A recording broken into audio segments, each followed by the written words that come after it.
Sa iba pang balita ay binahagi ng Pilipinas ang mga karanasan nito sa hudikatura sa Third Association of Southeast Asian Nations o ASEAN Chief Justices Meeting sa Boracay, Aklan. Ito ang balita ni Bianca Dava. Pinangunahan ng Pilipinas ang Third Association of Southeast Asian Nations o ASEAN Chief Justices Meeting sa isla ng Boracay, Aklan ngayong araw. Dinaluhan ito ng Supreme Court Justices, Deputy Supreme Court Justices at mga hukom mula sa Pilipinas, Vietnam, Thailand, Singapore, Myanmar, Malaysia, Brunei, Cambodia, Laos at Indonesia.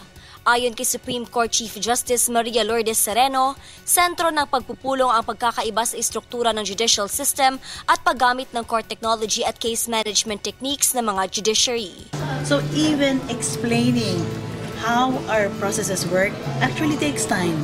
As you can see, yung structure nila, hindi gaya ng structure natin. Yung President ng Court of Appeal nila is number 2. Hindi naman ganun yan sa Pilipinas. Naniniwala naman sa Supreme Court Public Information Chief Attorney Theodore Te na hindi lamang ang Pilipinas ang nakapulot ng mga ideya mula sa member states, kundi ay nakaambag din tayo sa kaalaman ng ibang bansa sa pamamagitan ng pagbabahagi ng ating mga karanasan sa judiciary. The other states can also learn from us in the way that we do our work. I think that's the value of the meeting. Isa sa mga ibinahagi ng Pilipinas ay ang automation ng case workflows. Taong 2013, nang ilunsad ng kataas-taasang hukuman ng e-courts at 2014 naman ang continuous trial system, parehong bahagi ng reform agenda ni Chief Justice Sereno.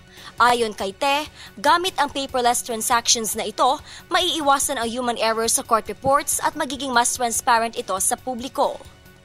Pinag-usapan rin sa meeting ang pagbuo ng working groups upang mas mapatibay ang kooperasyon at koordinasyon ng ASEAN judiciaries. Kabilang sa mga napagkasunduan ng Chief Justices ay ang paglunsad ng ASEAN Judiciary Portal at pagbuo ng study tungkol sa cross-border child disputes. We in the judiciary have the duty to make sure that the rule of law prevails so that this is not really to serve the governments of the ASEAN's goals.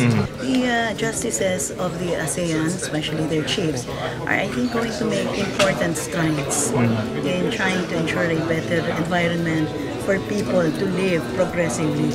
Kasabay naman ng ASEAN Chief Justices Meeting ay isinagawa rin ang parallel meeting ng Supreme Court of the Philippines at Chief Justice of Guam.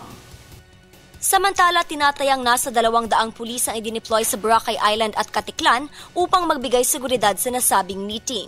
Ang augmentation force ay nagmula pa sa iba't ibang municipal police stations sa Aklan. Mahigpit ang ipinatupad na seguridad sa hotel na pinagdarausan ng ASEAN Chief Justices Meeting at sa mga tourist spot na pinuntahan ng mga delegado. Bianca Dava, UNTV News, Worldwide.